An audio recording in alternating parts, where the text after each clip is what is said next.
Price action trading పై అశోక్ దేవనం ప్రియ conduct చేసే webinar కోసం ఈ నెంబర్ కి కాల్ చేయండి. నమస్తే, వెల్కమ్ టు సుమన్ టీవీ. నేను విష్ణు. ప్రస్తుతంతో పాటు ప్రముఖ స్టాక్ మార్కెట్ అనలిస్ట్ వెంకట్ మేక గారు ఉన్నారు. వారితో మాట్లాడదాం.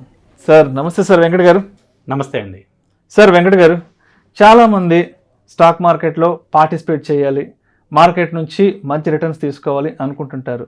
కానీ వాళ్ళకున్నటువంటి ఆ సమయాన్ని ఎక్కువ మొత్తంలో మార్కెట్లో స్పెండ్ చేయలేరు. చాలామంది ఉద్యోగాలు చేసేవాళ్ళు ఉదయం 9 నుంచి సాయంత్రం 5 వరకు, లేదంటే పొద్దున 10 నుంచి సాయంత్రం 6-7 వరకు వాళ్ళు ఉద్యోగాల్లో బిజీగా ఉంటారు. మరికొంతమంది వాళ్ళ వ్యాపారాలలో బిజీగా ఉంటారు. కాబట్టి అందరూ మార్కెట్లో టైంని స్పెండ్ చేయలేరు. కాబట్టి కొంత తక్కువ సమయాన్ని వెచ్చించి మార్కెట్ ద్వారా వేరే అదర్ ఇన్కమ్, ప్యాసివ్ ఇన్కమ్ని జనరేట్ చేసుకోవాలి అనుకున్న వాళ్ళకి మరి వెంకట్ మేక గారు ఎటువంటి సలహాలు, సూచనలు తెలియజేస్తారు? మంచి ప్రశ్న అండి.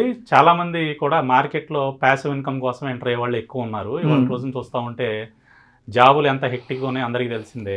సో ఆ టైంలో మార్కెట్లో వాళ్ళు పార్టిసిపేట్ చేయాలి అంటే చాలా కష్టం. అలాగే బిజినెస్ మ్యాన్కి ఏ టైంలో బిజీగా ఉంటారో, ఏ టైంలో ఫ్రీగా ఉంటారో కూడా తెలియదు. సో కంటిన్యూస్గా మార్కెట్లో కూర్చుని ఇన్కమ్ జనరేట్ చేయాలన్నా కూడా వాళ్ళకి ఇబ్బందికరమైన విషయమే. అంటే మార్కెట్లో ఫుల్ టైం కూర్చునే వాళ్ళు అయితే వాళ్ళు ఏ టైం అయినా పర్వాలేదు. కానీ సో ఇలా వేరే వ్యాపకం ఉన్నప్పుడు, అంటే జాబ్ కానీ బిజినెస్ కానీ, అంటే వాళ్ళు మార్కెట్ నుంచి ఎలా డబ్బులు తీసుకోవచ్చు. సో మార్కెట్ అందరికీ సహకరిస్తుందండి. మార్కెట్ అందరికీ డబ్బులు ఇస్తుంది. మనం కనుక డిసిప్లైన్తో కనుక చేస్తే మార్కెట్ అందరికీ డబ్బులు ఇస్తుంది. సో ఎవరైతే ప్యాసివ్ ఇన్కమ్ కోసం మార్కెట్లో ఎంటర్ అవుదాం అనుకుంటున్నారో వాళ్ళందరికీ నేను ఇచ్చే సలహా ఏంటి అంటే, ఈక్విటీ మార్కెట్లోకి ఎంటర్ అవ్వండి. అంటే స్టాక్స్లోకి ఎంటర్ అవ్వండి. స్టాక్స్లోకి ఎంటర్ అయినప్పుడు ఏంటి అంటే, ఇది కంపారిటివ్ F&O సెగ్మెంట్, ఇది సేఫెస్ట్ జోన్ అండి స్టాక్స్లో ఎంటర్ అవ్వటం అంటే. స్టాక్స్లో ఎంటర్ అవ్వటం అంటే మీరు ఏం చేస్తున్నారు, ఇంకో కంపెనీ అంటే ఇంకో బిజినెస్లో మీరు వాటాని కొంటున్నారు.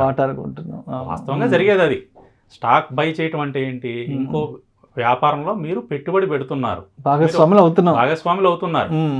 సో ఏ కంపెనీలో మనం భాగస్వామ్యం అయితే మనకి అది లాభాలు తెచ్చిపెడుతుంది అనేది ఇక్కడ మెయిన్ పాయింట్.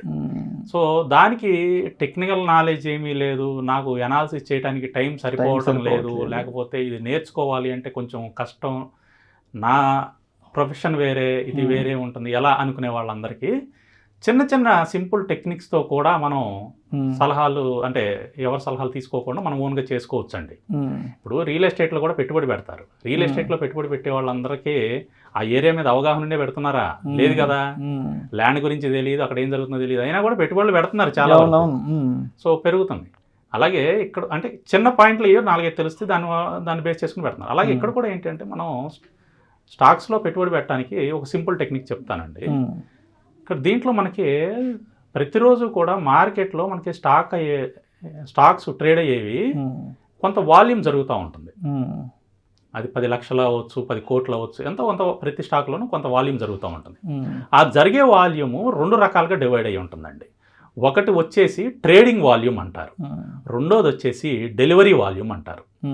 ట్రేడింగ్ వాల్యూమ్ అంటేనేమో వాళ్ళు ఈరోజు ఉదయం కొనుక్కొని సాయంత్రం లోపల మళ్ళీ దాన్ని అమ్మేసుకుంటారు, దాన్ని ట్రేడింగ్ అంటాం. సో ఆ వాల్యూమ్ అనేది సెపరేట్. రెండోది వచ్చేసి డెలివరీ వాల్యూమ్.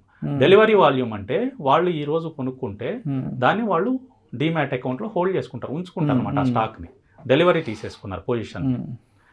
సో అంటే దాంట్లో భాగస్వామ్యం తీసేసుకున్నారు కంపెనీలో. సో మనం ఇక్కడ గమనించాల్సింది ఏంటి అంటే, ఏ స్టాక్లో అయితే మీకు కంటిన్యూస్గా 3 రోజుల పాటు డెలివరీ వాల్యూమ్ అనేది మోర్ దెన్ 70% జరిగిందనుకోండి, కంటిన్యూస్గా 3 రోజుల పాటు డెలివరీ వాల్యూమ్ మోర్ దెన్ 70% జరిగితే మనం అటువంటి స్టాక్స్లో ఇన్వెస్ట్ చేసుకుంటే అది భవిష్యత్తులో పెరగడానికి స్కోప్ ఉంటుందండి. అంటే కంటిన్యూస్గా 3 రోజుల పాటు ట్రేడ్ అయ్యే వాల్యూమ్ కన్నా కూడా డెలివరీ వాల్యూమ్ ఎక్కువ ఉంది, 70% ఎక్కువ ఉంది అంటే చాలామంది ప్రజలు దాని మీద ఇంట్రెస్ట్ చూపిస్తున్నారు. డెలివరీ ఎందుకు తీసుకుంటామండి మనం, ఆ కంపెనీ పెరుగుతుందనే ఉద్దేశంతోనే డెలివరీ తీసుకుంటాం. అలా కంటిన్యూస్గా 3 రోజుల పాటు 70% కన్నా ఎక్కువ మంది దాన్ని డెలివరీ వైపే మొగ్గు చూపుతున్నారు అంటే దాని అర్థం ఏంటి, ఆ కంపెనీ భవిష్యత్తులో పెరుగుతుందనే ఉద్దేశంతోనే తీసుకుంటారు. సో ఇలాంటి చిన్న విషయాలను మనం గమనించుకుని మనం ఇన్వెస్ట్మెంట్ కనుక చేసుకుంటే ప్యాసివ్ ఇన్కమ్ కింద చాలా బాగా పనిచేస్తుందండి. సో ఇది ఎక్కడ చూడాలి అనేది మళ్ళీ కొంతమందికి డౌట్ ఉంటుంది, ఎలా తెలుసుకోవాలి అని. సో దీనికి కూడా మనకి సింపుల్ టెక్నిక్ అండి, ఏం లేదు, మనకి ఎన్ఎస్సి ఇండియా వెబ్సైట్ ఉంటుంది. ఆ ఎన్ఎస్సి ఇండియా వెబ్సైట్లో మీకు అందుకనే స్క్రీన్ కూడా చూపిస్తున్నాను. ఆ స్క్రీన్లో ఇక్కడ నేను యారో మార్కులు కూడా పెట్టాను. సో దాన్ని బేస్ చేసుకుని మీరు ఆ ఫైల్స్ని డౌన్లోడ్ చేసుకుంటే ఆ ఫైల్స్లో మీకు కనిపిస్తుందండి. ఎన్ఎస్ ఇండియా వెబ్సైట్లోకి వెళ్ళి డైలీ మార్కెట్ రిపోర్ట్స్ని డౌన్లోడ్ చేసుకోండి, క్లిక్ చేయండి. డైలీ మార్కెట్ రిపోర్ట్స్ని క్లిక్ చేసుకుంటే దాంట్లో డెలివరీ సంబంధించిన ఫైల్ ఉంటుంది. నేను ఇక్కడ యారో మార్కెట్ చూపించాను కదా, సో అది క్లిక్ చేసుకుని అది ఓపెన్ చేస్తే మీకు ఎక్సెల్ ఫైల్లో ఓపెన్ అవుతుంది. సో దాంట్లో మీకు ఏ స్టాకు ఈరోజు ఎంత డెలివరీ జరిగింది అనేది వచ్చేస్తుంది అనమాట. సో దాంట్లో మీరు ఈ స్టాక్స్ అన్ని చూసుకున్న తర్వాత దాన్ని ఫిల్టరింగ్ చేసుకుంటే కొద్దిగా ఎక్సెల్ నాలెడ్జ్ ఉంటే ఇంకా ఈజీ అవుతుంది. లేకపోయినా కూడా ఈజీ, వాళ్ళు యూట్యూబ్లో ఎక్సెల్ ఎలా వాడాలో చెప్పేస్తున్నారు. సో దాంట్లో మీరు సార్ట్అవుట్ చేసుకుంటే ఏ కంపెనీ మీకు 70% కన్నా ఎక్కువ డెలివరీ అయింది అని ఈరోజు వచ్చేసింది. మీరు ఏం చేస్తారు, 70 కన్నా ఎబో ఉన్న కంపెనీస్ అన్నిటిని కూడా పక్కన రాసుకోండి, పేపర్ మీద రాసుకోండి. రేపు కూడా అదే చేయండి, ఎల్లుండి కూడా అదే చేయండి, 3 రోజులు అట్లా చేయండి. 3 రోజుల్లో మీకు కామన్గా ఒకటే కంపెనీ వచ్చింది అనుకోండి, మోర్ దాన్ 70%. సో 4వ రోజు ఏం చేస్తారు అంటే ఈ 3 రోజులు ఏదైతే company more than 70% delivery volume వచ్చిందో 4వ రోజు ఈ 3 రోజులు వచ్చిన హై ఏదైతే ఉంటుందో హై వాల్యూ, ఆ హై వాల్యూ పైన దాన్ని బై చేయండి. ఆ హై బ్రేక్ అయిన తర్వాత బై చేయాలి. మనం బై చేస్తే మనం దీన్ని పొజిషనల్ స్వింగ్ హోల్డింగ్ అంటారు. దీన్ని బై చేసిన తర్వాత మీరు మీ కంఫర్టబుల్ టార్గెట్ వరకు వెయిట్ చేయండి. కొంతమంది 5% వస్తే చాలనుకుంటారు, కొంతమంది 10% వస్తే చాలనుకుంటారు, కొంతమంది 20% వస్తే చాలనుకుంటారు. మీ కంఫర్టబుల్గా మీరు ఎక్కడ ఎంత పర్సంటేజ్ కావాలనుకుంటే అక్కడ వరకు వచ్చే వరకు వెయిట్ చేయండి. సో ఇలాంటివి సాధారణంగా మంచి రిటర్న్సే ఇస్తాయండి. సో ఇక్కడ కూడా మీరు గమనించాల్సింది ఏంటి అంటే ఇవన్నీ కూడా నార్మల్గా మీరు డే టైంలో చేయాల్సిన అవసరం లేదు. చక్కగా నైట్ టైం భోజనం చేసిన తర్వాత ఒక్క 5 నిమిషాలు మీ సమయం దీనికి కేటాయిస్తే చాలు. ఎక్కువ కూడా అక్కర్లేదు, 5 నిమిషాలు చాలు. కేవలం 5 నిమిషాలు కేటాయించి మీరు ఈ పని అంతా చేసుకోవచ్చు. నెక్స్ట్ డే 4th డే కూడా మీరు ఆర్డర్ అనేది 3వ రోజు రాత్రి ఆర్డర్ పెట్టేసుకోవచ్చు అండి. 3వ రోజు రాత్రే ఏఎంఓ ఆర్డర్ అని ఉంటుంది, ఆఫ్టర్ మార్కెట్ ఆర్డర్ అని. సో నైట్ మీరు అనాలిసిస్ చేసేసిన తర్వాత 3వ రోజు 4వ రోజు మీరు కొనుక్కోవాలి కదా. 4వ రోజుకి మీరు ఏం చేస్తారంటే ఏఎంఓ ఆర్డర్ ద్వారా మీరు ఏ ప్రైస్లో కొందాం అనుకుంటున్నారో ఆర్డర్ ముందే పెట్టేసుకుని పడుకోండి. నెక్స్ట్ డే ఆర్డరు ఆ ప్రైస్ కనుక వస్తే ఆర్డర్ ఎగ్జిక్యూట్ అవుతుంది. ఎగ్జిక్యూట్ కాలేదనుకోండి ఆ రోజు మళ్ళీ నైట్ మళ్ళీ మీరు అనాలిసిస్ చేసుకుంటారు కదా. ఆ నైట్ అనాలిసిస్ చేసుకున్నప్పుడు నిన్న ఎగ్జిక్యూట్ కాలేదు కాబట్టి రేపటికి మళ్ళీ ఆర్డర్ పెట్టి పడుకోండి. సో ఇలా చేసుకోవచ్చు అండి. లేదా ఇంకో ఆప్షన్ ఉంది, జీటీటీ అని, గుడ్ టిల్ ట్రేడ్ అని ఇంకో ఆర్డర్ ఉంటుంది. ఆ ఆర్డర్ పెట్టుకున్నా కూడా మీకు అది 2-3 రోజుల తర్వాత వచ్చినా కూడా ఆర్డర్ ఆటోమేటిక్గా ట్రిగ్గర్ అవుతుంది. మీరు ప్రతిసారి పెట్టాల్సిన అవసరం లేదు ఆర్డర్. సో ఈ విధంగా మీకు కేవలం రోజులో ఒక 5 నిమిషాల సమయం కేటాయించి, అది కూడా మీకు కంఫర్టబుల్ ఉన్న టైంలో, నైట్ టైం భోజనం చేసిన తర్వాత ఒక 5 నిమిషాలు అలా ఆ టైం కేటాయించి క్వాలిటీ స్టాక్స్ని లేదా స్వింగ్ ట్రేడింగ్ కోసం ఉపయోగించే స్టాక్స్ని ఈ విధంగా మనం ఫైండ్ అవుట్ చేసుకోవచ్చు అండి. ఇది మీకు ప్యాసివ్ ఇన్కమ్ జనరేట్ చేసుకోవడానికి అయితే చాలా అద్భుతమైన కాన్సెప్ట్. దీనికి మనకి ఏ టెక్నికల్ నాలెడ్జ్ మనం ఎక్కడ వాడలేదు, చాలా సింపుల్ టెక్నిక్తో మనం చేస్తున్నాం అనమాట. సో అయితే ఇప్పుడు వెంకట గారు, ఇప్పుడు మీరు చెప్పిన దాని ప్రకారం తక్కువ సమయం కేటాయించి ప్యాసివ్ ఇన్కమ్ సోర్సెస్ని ఎలా జనరేట్ చేసుకోవాలి అన్న వాళ్ళకి కొన్ని సజెషన్స్ ఇచ్చారు. కొంతమంది మేము మార్కెట్లో ఎక్కువ సమయాన్ని కేటాయిద్దాం అనుకుంటున్నాము, మేము మార్కెట్లో ఫుల్ టైం కూర్చుందాం అనుకున్న వాళ్ళకి, అంటే వాళ్ళు ఎటువంటి ఫ్యాక్టర్స్ని కనుక మీట్ అయితే వాళ్ళు ఎక్కువ సమయాన్ని మార్కెట్లో స్పెండ్ చేయొచ్చు అంటారు? అంటే ముఖ్యంగా మార్కెట్లో ఎక్కువ సమయం కేటాయించి మనం ట్రేడింగ్ కానీ ఇన్వెస్ట్మెంట్ కానీ చేసుకుందాం అనుకునే వాళ్ళు ఎవరైనా సరే మార్కెట్ గురించి కొద్దిగా అవగాహన ఉండాలండి.